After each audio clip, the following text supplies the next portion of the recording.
My name's Kelly, and today I'm going to teach a lesson on the order of operations. I really love reading and writing, so I thought it would be fun to start this lesson with a poem that I wrote about the order of operations. Here are some things that you should know before we give this lesson a go.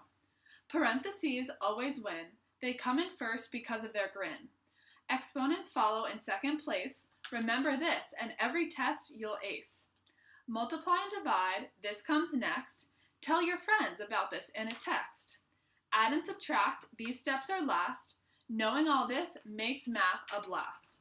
So the order of operations is something that has been covered in previous years in previous classes, but as a review, there are a few letters that come with the order of operations that are so important to remember when you're doing and solving mathematical equations. P, E, D, M, A, S. So the first of these letters, P, stands for parentheses. So when you're solving an equation, you always start with the parentheses and you solve whatever's in the parentheses. Next, you solve the exponents, then multiplication and division, and then addition and subtraction. So we're just going to start off with a basic problem to get our minds thinking and to refresh our memories of the order of operations. So if everyone could take about 30 seconds now to just do this problem that I have here on the board, and then we'll come back to it in a few seconds, and we'll review as a class what the answer is. So the problem, in parentheses, it says 5 plus 3 minus 9, close parentheses, times 2 minus 4. So if everyone could take 30 seconds now just to do that quietly at their desks. And if anyone has any questions, please feel free to let me know. Okay, 15 seconds. Is everyone just about done? Okay, let's walk through this problem together. So, according to the order of operations, what comes first when you're trying to solve a math problem? Parentheses, right. So in this problem, you're going to want to start with this right here. 5 plus 3 minus 9. Now, can anyone tell me what the answer to that is? 5 plus 3 minus 9? It's negative 1, exactly. Now, the next part of the equation reads times 2 minus 4. So according to the order of operations, we're going to do multiplication first and then subtraction. So right now we have negative 1 times 2, which is negative 2, exactly. And then the last step is to subtract negative 4 from negative 2, which results in a negative 6. So hopefully that's a refresher as to how to do the order of operations. But now we're going to work on a word problem and try to apply the skills that we've been working on so far. So John did 3 chores and was paid $2 for each chore that he did. Additionally, his dad paid him an extra $10, but he only kept half of those $10. How much money in total does John have? So John did 3 chores and was paid $2 for each of them. So how do we write that in an equation? Multiplication, exactly. 3 times 2. Additionally, John was given $10, but he only kept half of those $10. How would we represent that? Plus 10 divided by 2, exactly.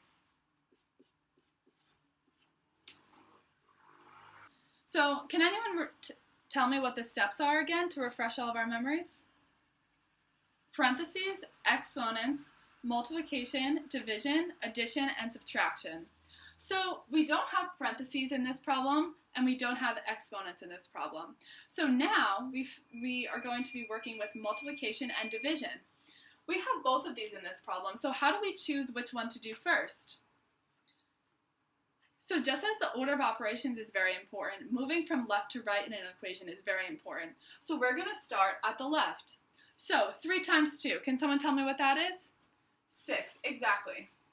And now, add, and the next step is division, according to the order of operations.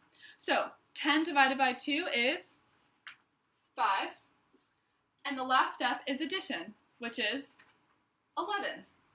So John ends up with a total of $11. So on a scale of 1 to 5, how is everyone feeling about this? So give me a fist if you're not at all comfortable with it, and a 5 if you feel very comfortable with the material. Okay, I see a lot of 4s and 5s, which is great. So we're going to keep moving on.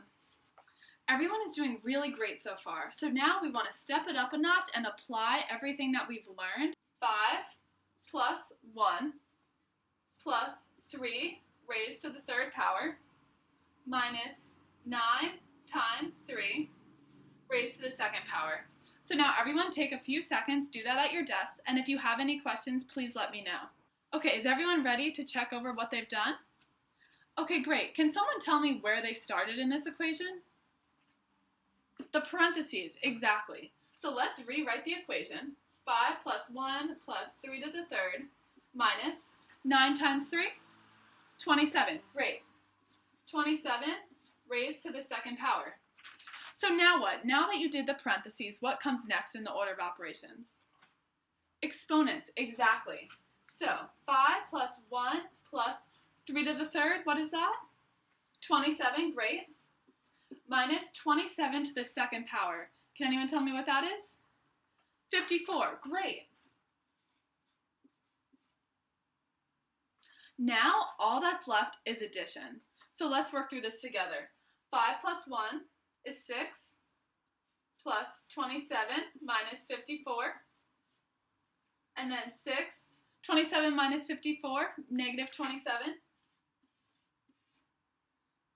And then 6 minus 27 is negative 21. I'm really proud of the progress that we've made today, and I think that we've all learned a lot. Right now, though, I would like you to all take out a sheet of paper, a loose leaf, or whatever you have, and this is going to be your exit ticket. So if you got any of these problems wrong, if you don't understand the concept, please write those concerns down. Please write if you got any of the questions wrong, and then tomorrow I'll address these concerns and do review on what needs to be reviewed the most. Thank you so much. Again, my name is Kelly, and I really appreciate your time and attention. Thank you.